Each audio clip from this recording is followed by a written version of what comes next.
Jubilee Hills bypolls లో అదే వ్యూహం అదే ఎత్తుగడ బీఆర్ఎస్ బీజేపీ ఒక్కటే అని మొదటి నుంచి చెబుతున్న కాంగ్రెస్ ఆ విషయాన్ని జనంలోకి ఇంజెక్ట్ చేయాలని వ్యూహాలు పన్నుతోంది. సిట్టింగ్ సీటును తిరిగి ఖాతాలో వేసుకుని జనానికి పాజిటివ్ మెసేజ్ ఇవ్వాలని బీఆర్ఎస్ శక్తియుక్తులన్నీ ప్రదర్శిస్తోంది. దీపావళి పూర్తయితే జూబ్లీహిల్స్ పొలిటికల్ పటాకులు ఓ రేంజ్ లో పేలడానికి రెడీగా ఉన్నాయి. జూబ్లీహిల్స్ ఉప ఎన్నికలకు అధికార పార్టీ వ్యూహం రెడీ చేసింది. ఎలాగైనా ఆ సెగ్మెంట్ ని అకౌంట్లో వేసుకోవాలని తహతహలాడుతోంది. గత పార్లమెంటు ఎన్నికల్లో బీఆర్ఎస్ బీజేపీ చీకట్లో దోస్తులు అనే విషయాన్ని ప్రొజెక్ట్ చేశామని, ఇప్పుడు కూడా అదే తరహా ఎత్తుగడ పాస్ అవుతుంది అనే ధీమాలో ఉంది కాంగ్రెస్.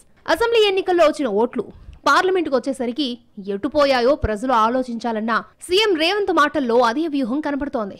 బీఆర్ఎస్ బీజేపీ మధ్య చీకటి ఒప్పందం జరిగిందనే వాదనను ముఖ్యమంత్రి మరొకసారి తెరపైకి తెచ్చారు. కుట్రలు కుతంత్రాలను చేసే వాళ్లను తిప్పికొట్టాలి.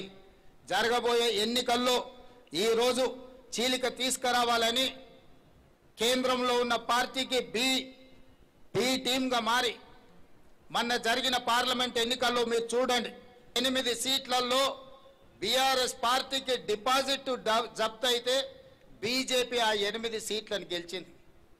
అసెంబ్లీ ఎన్నికలప్పుడు 37% ఓట్లు వచ్చిన బీఆర్ఎస్ కరెక్ట్ 4 నెలల్లో పార్లమెంట్ ఎన్నికలు జరిగితే 15% పడిపోయింది. 22% బీఆర్ఎస్ ఓట్లు ఎక్కడికి మాయమైన, ఎవరికి చేరినాయో మీరు అంచనా వేయండి. ఎవరి మధ్యలో అవగాహన ఉన్నది, ఎవరిని ఎవరు బలపరుస్తున్నారు. ఇవాళ జూబ్లీహిల్స్లో కూడా అదే తతంగాన్ని ఈరోజు కొనసాగించాలనే కుట్ర జరుగుతుంది. ఇటు బీఆర్ఎస్ కూడా సిట్టింగ్ సీటుని కాపాడుకునే ప్రయత్నంలో ఉంది. బాకీ కార్డు పేరుతో కాంగ్రెస్ మీద విమర్శల దాడిని పెంచిన బీఆర్ఎస్ ఈ ఎన్నికల్లో ఎలాగైనా గెలవాలని, తద్వారా జనం తమకు అనుకూలంగా జడ్జిమెంట్ ఇవ్వడానికి రెడీగా ఉన్నారు అనే మెసేజ్ ని పంపాలని గులాబీ పార్టీ తీవ్ర ప్రయత్నం చేస్తోంది. 2 ఏళ్లలో బీఆర్ఎస్ మళ్లీ అధికారంలోకి రావడం ఖాయమని కేటీఆర్ అంటున్నారు. జూబ్లీహిల్స్ లో కాంగ్రెస్ ని దెబ్బ కొడతామన్నారు. పార్టీ ఫిరాయింపులపై సుప్రీంకోర్టుకు మరొకసారి వెళ్తామన్న కేటీఆర్ రాజేంద్రనగర్ లేదంటే ఖైరతాబాద్ లో అధికార పార్టీని రెండో దెబ్బ కొడతామన్నారు. ప్రభుత్వం మళ్ళా 2 ఏళ్లలో వస్తుంది. ఎవరోళ్ళు ఏం చేయాలనో, ఎవరోళ్ళ సంగతి ఎట్లెట్లా తీయాలనో, ఎవరోళ్ళ బెండ్ ఎట్లెట్లా తీయాలనో తీసే బాధ్యత మాది. ఇదివరకు లెక్క ఉండదు. అందరి జాతకాలు తెలుసు, ఎవడెవడేం చేస్తుండో మాకు కూడా ఎరికే. టైం వస్తుంది, అన్నిటికీ టైం వస్తుంది. మీరు తలుసుకుంటే ఎంత పెద్ద పోటుగాడైనా ఎక్కడికి పోవాలో గాడికే పోతాడు. ఇలా రాష్ట్రం మొత్తం ఒకటే ఉన్నది, అందరి ఆలోచన. కేసీఆర్ గారు తిరిగి ముఖ్యమంత్రి కావాల్సిందే, తెలంగాణ మళ్ళీ పట్టాలు ఎక్కాల్సిందే, తప్పకుండా జరుగుతుంది. జూబ్లీహిల్స్లో ఇలా మంచి మోకా దొరికింది. ధోకా చేసిన కాంగ్రెస్కు మరి మంచి మోకా దొరికింది మనకు దెబ్బ కొట్టేందుకు. ఇప్పుడు కింద కాంగ్రెస్కు బుద్ధి చెప్పకపోతే మళ్ళీ దోసాలు తప్పించుకుంటారు వాళ్ళు.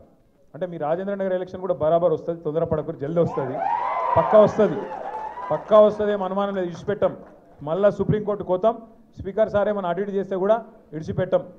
ఎవరి వ్యూహం ఎలా ఉన్నా గత అసెంబ్లీ ఎన్నికల్లో 39 సీట్లు గెలిచిన బీఆర్ఎస్ పార్లమెంటు ఎన్నికల నాటికి అంతలా ఎందుకు నష్టపోయిందనే చర్చను మరొకసారి తెర మీదకు తెచ్చింది కాంగ్రెస్. చార్మినార్ దగ్గర జరిగిన సభలో సీఎం రేవంత్ రెడ్డి చేసిన వ్యాఖ్యల వెనుక పాత వ్యూహమే కనబడుతోంది. జూబ్లీహిల్స్ ఎన్నికల్లో మెజారిటీ ఓటు బ్యాంకు కీలకం. ఆ ఓట్లు చీలకుండా ఉండేందుకు సీఎం తన స్ట్రాటజీ ప్రదర్శించినట్లు కనబడుతోంది.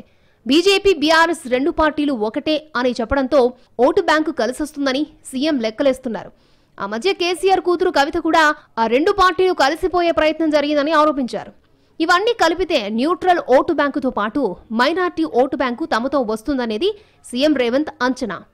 సరే, ఎవరి లెక్క ఎలా ఉన్నా జూబ్లీహిల్స్ లో 2వ ప్లేస్ లో ఏ పార్టీ ఉంటుందనేది ఇక్కడ ఇంట్రెస్టింగ్ పాయింట్. కాషాయం 2వ స్థానంలో ఉంటే బీఆర్ఎస్ బీజేపీ ఒకటే అని క్లారిటీ ఇచ్చినట్టు అవుతుందని కాంగ్రెస్ ఆశాభావంతో ఉంది. అదే బీఆర్ఎస్ 2వ ప్లేస్ లోకి వస్తే ఎదగాలి అనుకుంటున్న బీజేపీ గ్రాఫ్ పడిపోతుందని విశ్లేషకులు చెబుతున్నారు. ఈ క్రమంలో 2 పార్టీలను ఒకే బుల్లెట్ కి పడేయాలన్నది కాంగ్రెస్ వ్యూహం. మరి ఎవరి అంచనా ఫలిస్తుందో, ఎవరి స్ట్రాటజీ ఫెయిల్ అవుతుందో చూడాలి.